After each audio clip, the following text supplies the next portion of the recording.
Welcome to today's watercolor demo, where we are going to explore the exciting techniques of wet on wet and wet on dry.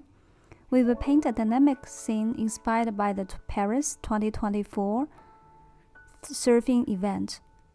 We will capture exhilarating moment of surfing on a big wave using very limited palette of turquoise blue and Payne gray.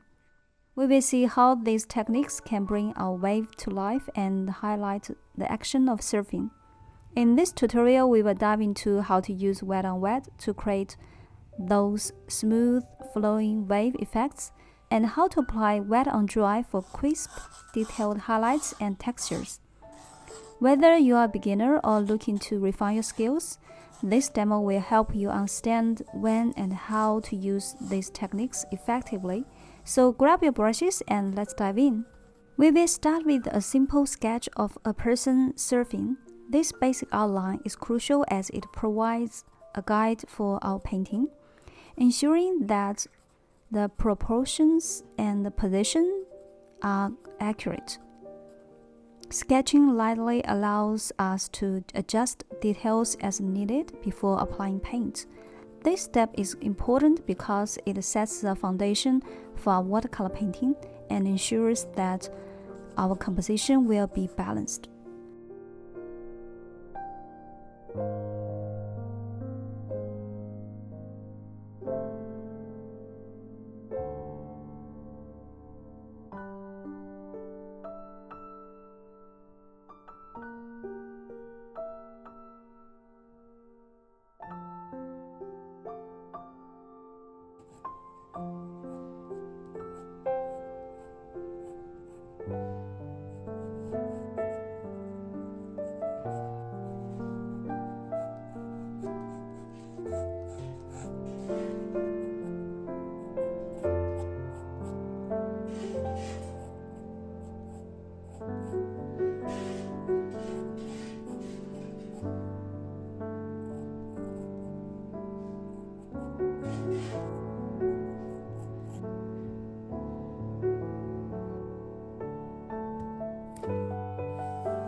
Normally, I will use kneaded erasers to make sketch line lighter.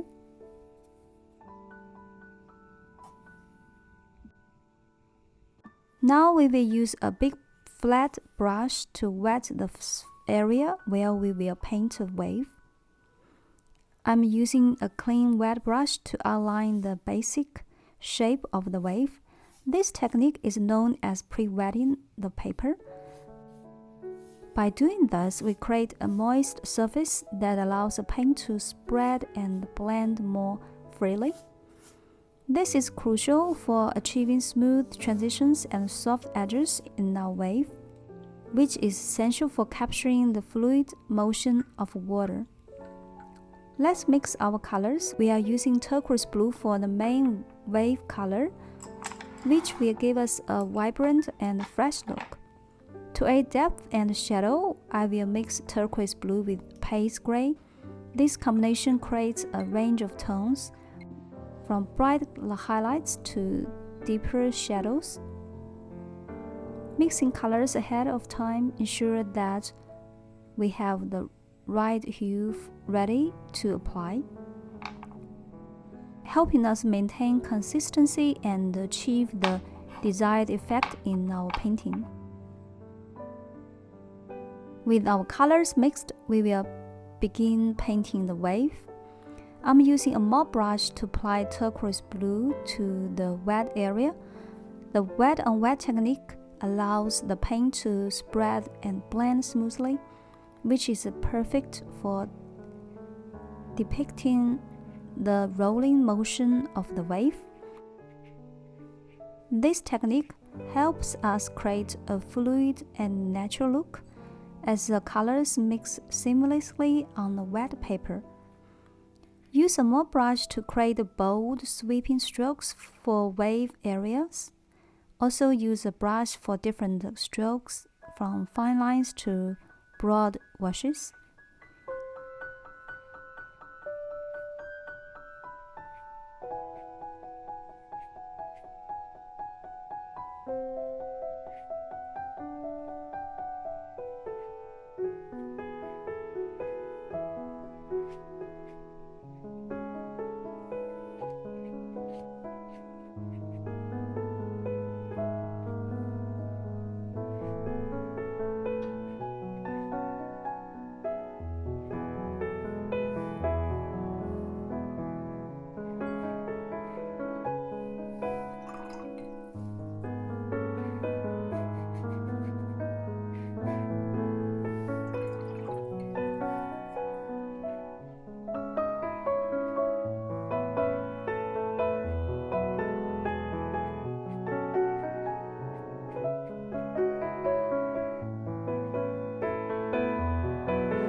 Next, I will introduce the shadow areas by mixing turquoise blue with the Payne gray. Adding these darker tones will give our wave more dimension and contrast, which is essential for creating a realistic and three-dimensional effect. This step demonstrates how layering different shades can enhance the depth and the complexity of our painting.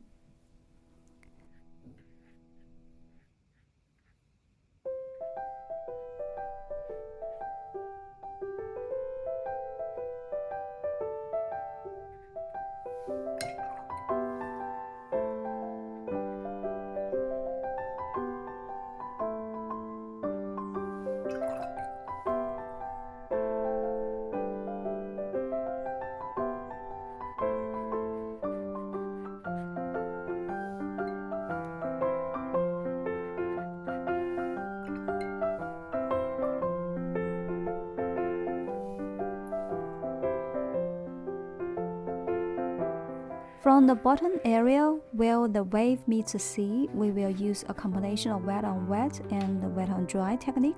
First, I will apply paint, use wet on wet to blend the colors together, creating a smooth transition for the sea.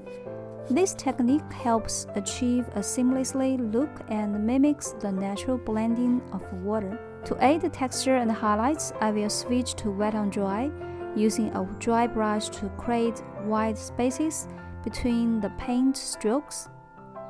This technique aids visual interest and highlights the crest of the wave, giving a sense of light and movement. Using a dry brush creates a deliberate gaps that enhance the texture and makes the wave appear more dynamic. Create soft edges by feathering your brush strokes into the wet paint, applying a thin wash of color to soften and blend harsh lines. Throughout this demo, we are using a very limited color palette of turquoise blue and Payne gray. Using only a few colors allows us to focus on mastering the techniques without being overwhelmed by a wide range of hues. It also helps us understand how to mix and layer colors effectively to achieve different effects.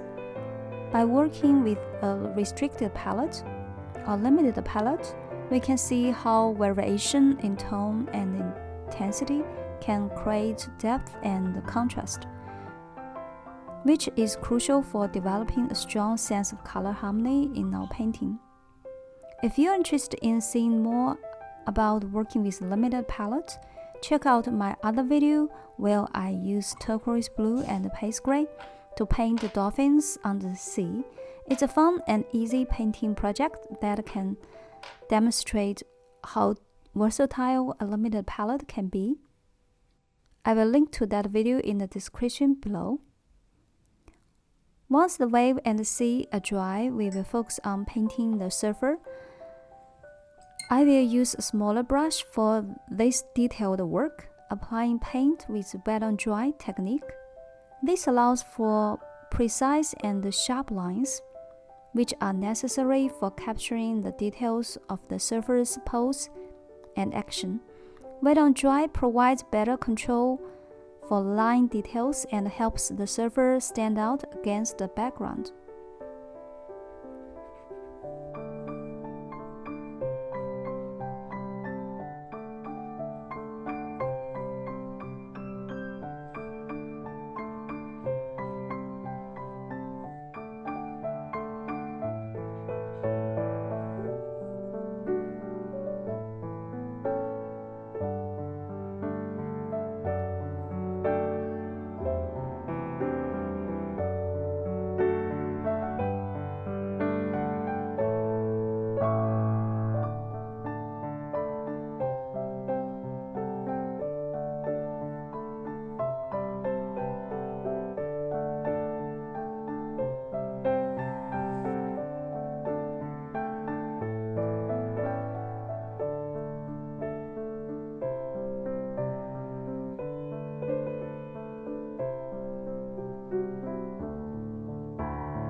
Okay, let's recap. We have used wet on wet to create the flowing wave and wet on dry for detailed highlights and the surfer. Understanding when and how to use these techniques, along with the benefits of a limited color palette, is key to bring your watercolor painting to life.